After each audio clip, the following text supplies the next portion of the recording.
Hi dear students, you are most welcome for my English classes. This is Jitendra Kumar Sharma from Akash Inter College, Husainganj. Dear student, today I am going to teach you people about a phrase with its type. Dear students, आज हम phrase के विषय में अध्ययन करेंगे कि phrase होता क्या है.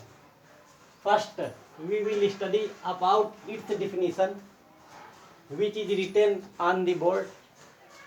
A group of words that makes a sense but not a complete sense is called a phrase. देखिए फ्रेज होता क्या है. फ्रेज का हिंदी अर्थ होता है वाक्यांश, अर्थात वाक्य का एक अंश या छोटा सा टुकड़ा.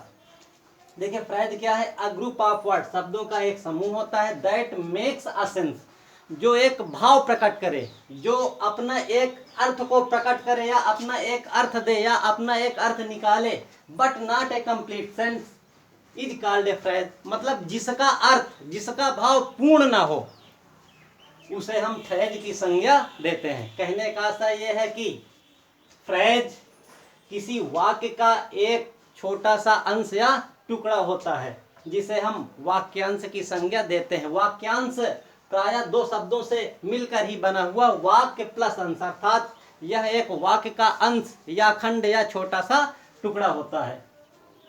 देखिए फ्रेज प्रायः दो या दो से अधिक शब्दों से मिलकर के बना हुआ होता है. जैसे आप लोगों ने पिछले वीडियो में सेंटेंस की परिभाषा पढ़ी होगी. सेंटेंस की परिभाषा मैंने पढ़ाया था कि सेंटेंस की परिभाषा क्या थी. Sentence is a group of words that makes a complete sense. अर्थात सेंटेंस एक शब्दों का ऐसा समूह होता है जो अपने पूर्ण अर्थ को, पूर्ण भाव को प्रकट करता है.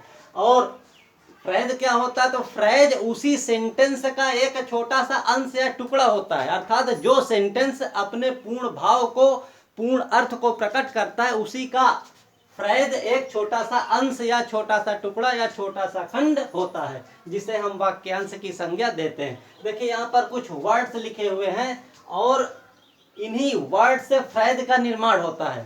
जैसे हमारा हुआ है चेयर लिखा हुआ है, तो चेयर को हम किस प्रकार से लिख सकते हैं. जैसे हम इसको लिख सकते हैं इन द चेयर. टेबल है, ऑन द टेबल. एयर है, इन द एयर. ट्री है, इन द ट्री. नेक्स्ट हमारा केज है, इन द केज. होम है, एट होम. ईस्ट है, इन द ईस्ट. देखिए अभी तक ये वर्ड्स थे, शब्द थे, लेकिन अब ये क्या है, फ्रेज है. क्यों फ्रेज है, क्योंकि ये जो नाउन्स दिए गए हैं, वर्ड्स दिए गए हैं, इनमें प्रीपोजिशन भी हमारा इन्वॉल्व हो गया और आर्टिकल्स भी इन्वॉल्व है. कहने का अर्थ है कि जब किसी शब्द में दो या दो से अधिक शब्द मिल जाएं, उसे हम फ्रेज की संज्ञा देते हैं. अर्थात वह दो या दो से बने हुए शब्दों का एक जो है टुकड़ा होता है, एक खंड होता है. जैसे हम इसको वाक्यांश के माध्यम से यूज कर सकते हैं. अर्थात जो सेंटेंस होते हैं, सेंटेंस में एक वाक्य के अंश के तौर पर यूज किया जा सकता है. जैसे चेयर है हमारा, तो चेयर के लिए हम कोई भी यूज कर सकते हैं किसी भी तरह से.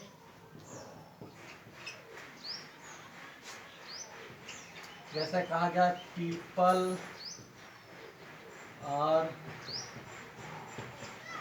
Sitting in the chair. अर्थात लोग कुर्सियों में बैठे हुए हैं. ऑन द टेबल हम लिख सकते हैं the students are sitting on the table. विद्यार्थी टेबल्स पर बैठे हुए हैं. एयर. जैसे दी बॉयज आर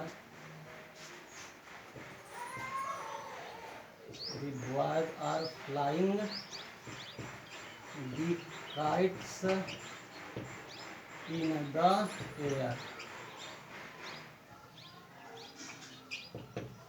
नेक्स्ट हमारा ट्री है, जैसे monkeys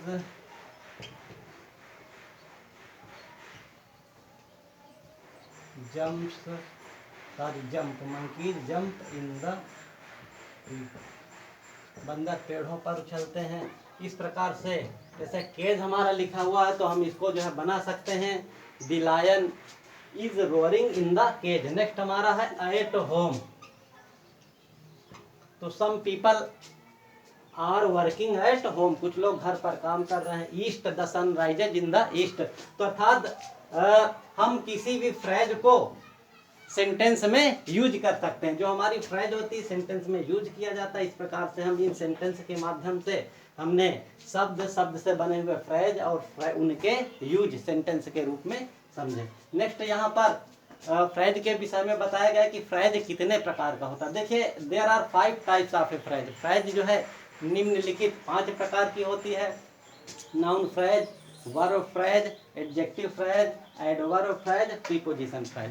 प्रायः फ्रेज 5 प्रकार की होती है और आज हम उनमें से जो फर्स्ट नंबर पर है हमारा नाउन फ्रेज, इस पर हम अध्ययन करेंगे और इसको हम समझेंगे।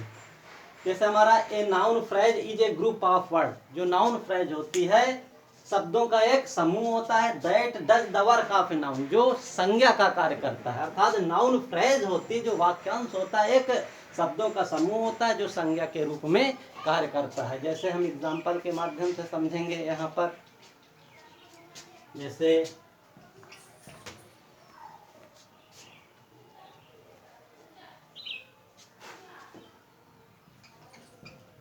ए वुमेन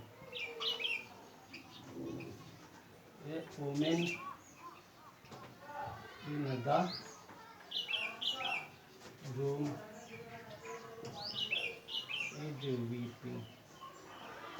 जैसे यहाँ पर ए वुमेन, एक औरत कहाँ है, इन द रूम कमरे में है, इज वीपिंग रो रही, एक कमरे में एक औरत रो रही है। इस प्रकार से देखिए हमारा ये जो है फ्रेज है, ये हमारा हुआ सब्जेक्ट, और ये फ्रेज किसके विषय में बता रहा है, हमारे संज्ञा के विषय में बता रहा, तो ये हमारी हुई नाउन फ्रेज। नेक्स्ट हमारे एग्जांपल, जैसे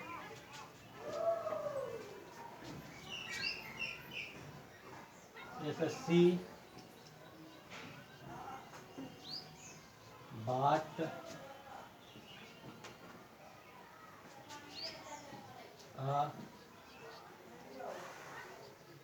डिसेंट साड़ी। देखिए सी बाट, उसने खरीदा, क्या खरीदा, अ डिसेंट साड़ी, उसने एक सुंदर साड़ी खरीदी। तो देखिए हम हमारा जो फ्रेज क्या है, ये फ्रेज हमारा, ये हमारा है मेन वर्ब और ये हमारा है सब्जेक्ट। देखिए यहाँ पर कोई भी सेंटेंस हो, अगर हम किसी भी सेंटेंस में क्वेश्चन हम हु से या व्हाट से पुट अप करते हैं तो हमारा ऑब्जेक्ट निकलता है। जैसे इस सेंटेंस में सी बाट ए डिसेंट साड़ी, अगर उसमें कहा जाए कि उसने क्या खरीदा तो उसने एक सुंदर साड़ी खरीदा।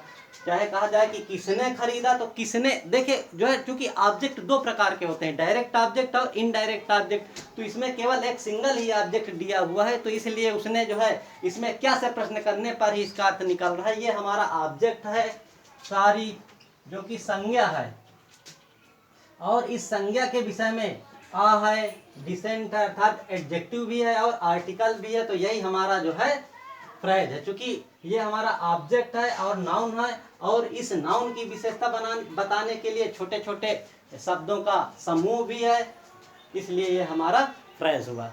नेक्स्ट एग्जांपल है,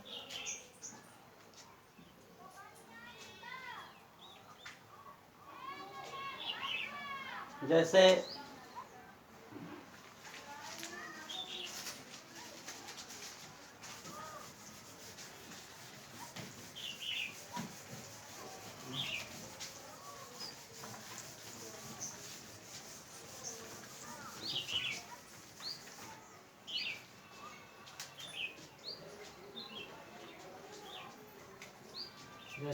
ए bird in the tree. Flew away. देखिए ए बर्ड, एक चिड़िया, इन द ट्री, पेड़ में, फ्ली हुए, उड़ गई, अर्थात पेड़ में एक चिड़िया, अर्थात पेड़ में बैठी हुई एक चिड़िया फ्ली हुए उड़ गई। तो देखिए यहाँ पर हमारा ये क्या फ्रेज है और ये सब्जेक्ट के विषय में बताया जा रहा है यहाँ पर, क्योंकि ये ट्री हमारा नाउन है और सब्जेक्ट के विषय में बता रहा है, अर्थात ये हमारा जो है नाउन फ्रेज हुआ।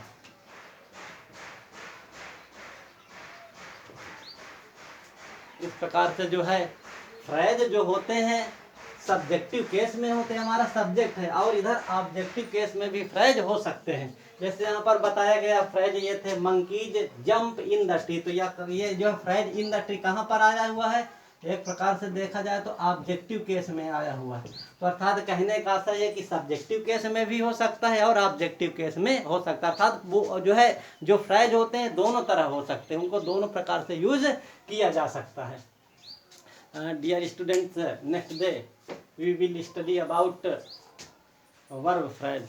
That's all.